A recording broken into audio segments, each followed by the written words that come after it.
Hi, this is part 2 of video 10, and in this video I will be continuing our journey through the RF Concrete Members add-on module. More specifically, I will be diving into the results produced after you fill out the input data and hit calculate. So let's get started. The first thing I will do is open up the RF Concrete Members add-on module, which you can find in the Project Navigator over here on the left, or we can access them in the drop-down list in the toolbar at the top.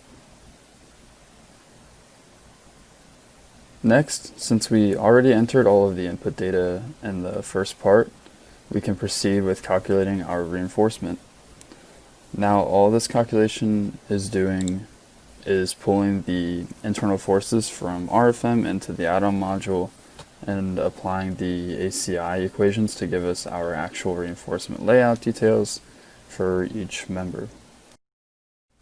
You can also see it solves pretty quickly.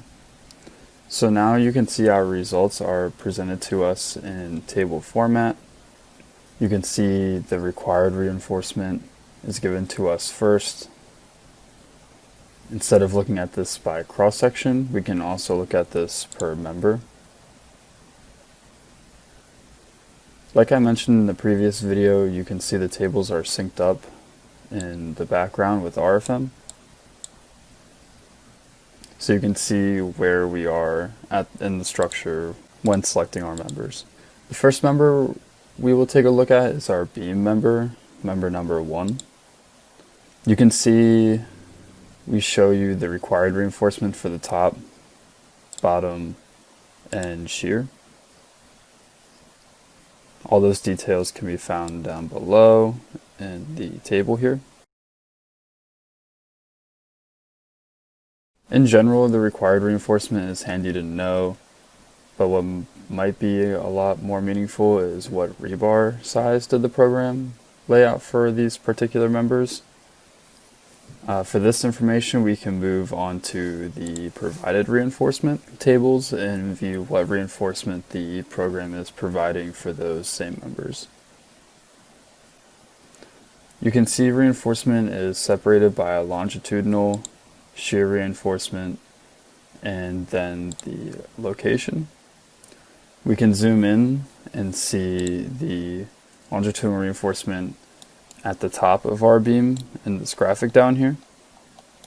And then we can also view the surrounding longitudinal reinforcement for our columns along with tie and shear reinforcement.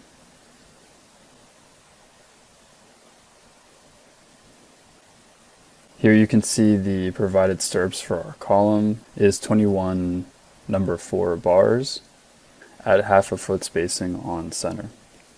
With these 3D drawings, you have the ability to double-click on them and get a full screen rendering on the longitudinal bars and ties. With this 3D rendering, you have the option to make changes to your reinforcement without having to go back to your input data. This can be done by double-clicking on the callouts for either the longitudinal or shear reinforcement. Here you can change bar size along with spacing.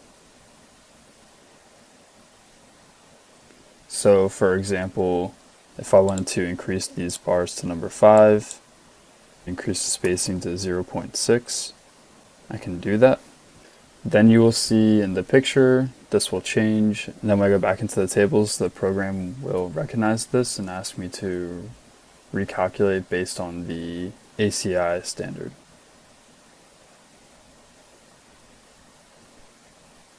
Now you will see this reflected in the tables. Lastly, you can see we can check our serviceability checks down here on the left-hand side.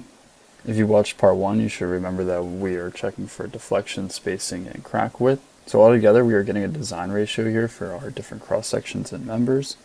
You can see down here that I changed the crack width, for example, for member number 3 to 0.004.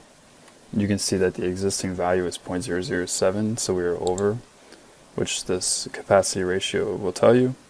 You can see also down here in this message, crack width is greater than crack width limit. Another way to get another view of what's going on besides the tables is graphically back in RFEM.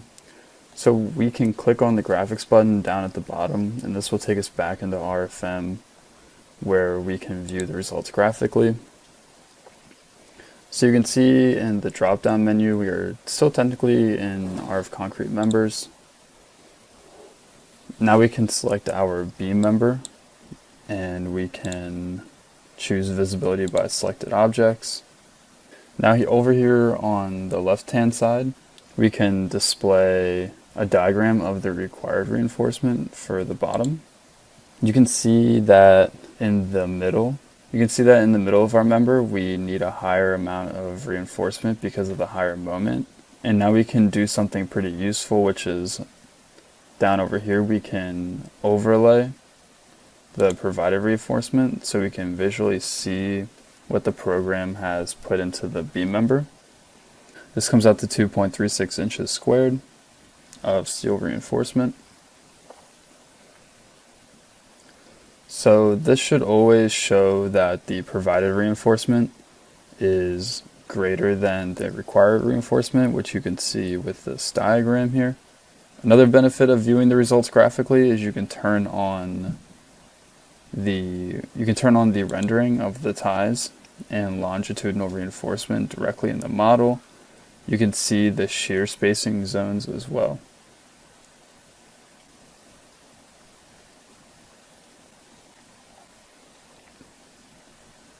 Any of this can be added also to the printout report. I can turn off my visibility, and now you can also see the reinforcement for our columns as well. Like I said, so any of this can be added to the printout report to see how the rebar reinforcement should be laid out. And so that concludes the results with the RF Concrete Members module and both parts on how to design concrete beams and columns in RFEM according to the ACI standard. If you have any questions, please leave a comment below or email us at our tech support email in the description below. We also have a lot of helpful FAQs and articles on our website.